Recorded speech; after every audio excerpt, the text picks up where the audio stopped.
Esto es Zhuangzhou, en el sudeste de China. Y esto es Jersey, una isla en el Canal de la Mancha.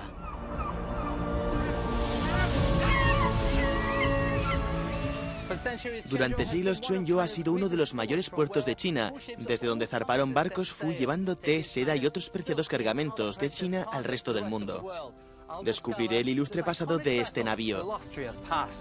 Aquí en Europa todos a cubierta mientras zarpo en una réplica a tamaño real de la icónica nao Victoria, la primera embarcación que circunnavegó el planeta.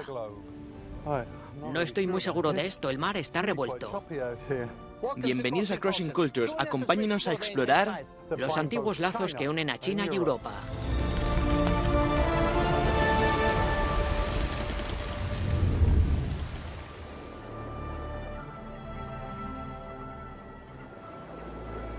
China lleva miles de años comerciando a través del mar.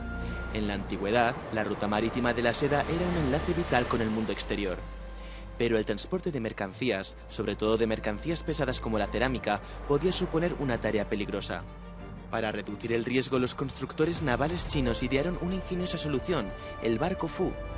Estos buques eran revolucionarios ya que incorporaban por primera vez la tecnología de mamparos estancos. La innovación permitiría a los buques chinos resistir las tormentas más intensas y la bravura de los mares más agitados.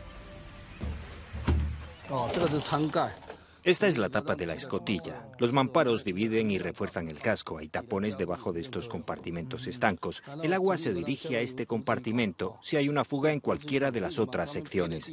Entonces el capitán liberará el agua. Es más grande de lo que pensaba. Las pruebas arqueológicas demuestran que los barcos mercantes de la dinastía Song, entre los siglos X y XIII, ya utilizaban mamparos. Esta forma de dividir el casco se sigue utilizando hoy en día. Así, se evita que el barco se inunde por completo en caso de accidente.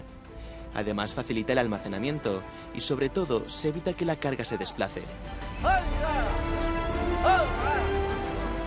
Antiguamente, en la costa de Fujian, nuestros antepasados vivían en el mar, junto al mar.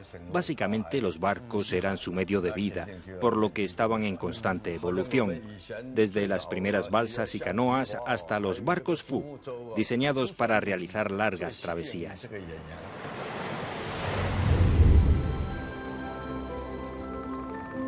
Si el barco Fu llevó China al mundo, la nao Victoria literalmente lo circunnavegó.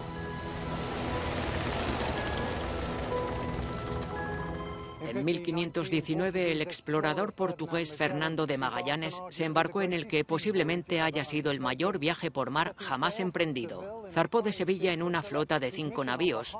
Su misión, en nombre de la Corona de España, era encontrar una ruta occidental hacia las Islas Molucas o Islas de las Especias, en la actual Indonesia. Lo que le esperaba era un penoso viaje que se completó en 3 años, marcado por motines, asesinatos e incluso su propia muerte. Esta vez, por suerte, nuestra aventura es mucho más corta. Desde Jersey nos dirigimos hacia el norte por la costa de Normandía hasta el puerto de Fécamp. Javier es mi guía. La magnitud de la empresa a la que se enfrentaban Magallanes y su tripulación era enorme. ¿Hasta qué punto es un reto navegar en una nave como esta?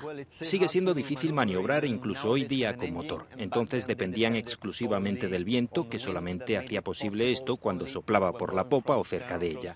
El pinzote también es bastante difícil de mover, sobre todo con mar gruesa, porque empujas directamente contra las olas y la corriente. Siempre tenían que ir en busca de los vientos alisios.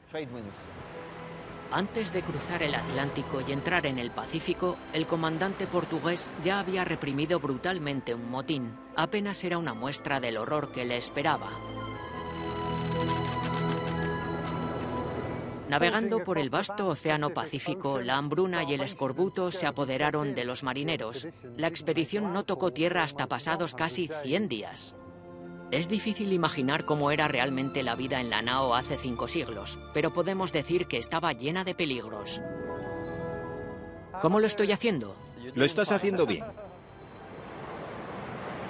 Por lo que sabemos, las condiciones y la vida a bordo eran terribles, en cierto modo como nuestra escalada. ¿Cómo sobrevivió la tripulación? La mayoría no sobrevivió. El gran problema era la falta de agua dulce y de frutas y verduras frescas. Subestimaron el tamaño del Océano Pacífico, por lo que no estaban suficientemente equipados para la travesía. Además, algunos de ellos fueron atrapados, capturados o asesinados por los nativos o por los portugueses.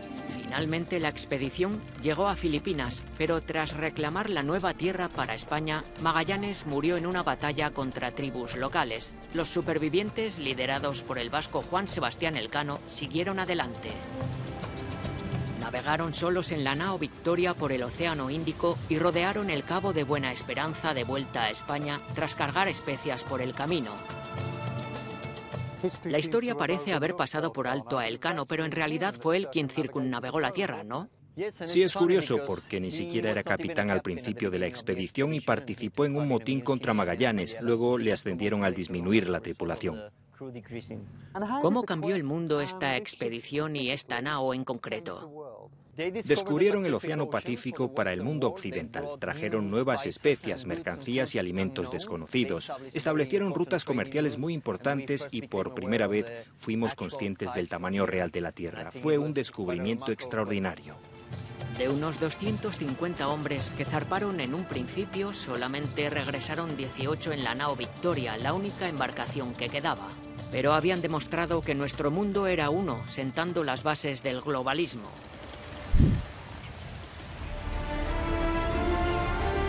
Antaño los barcos Fu llenaban los puertos de toda China. La aparición de los modernos buques con casco de acero pondría fin a esa gloriosa época. Pero en 2020 Lane Payson reunió un equipo para construir una réplica a escala real de este mítico barco de la época de la dinastía Ming que gobernó entre los siglos XIV y XVII.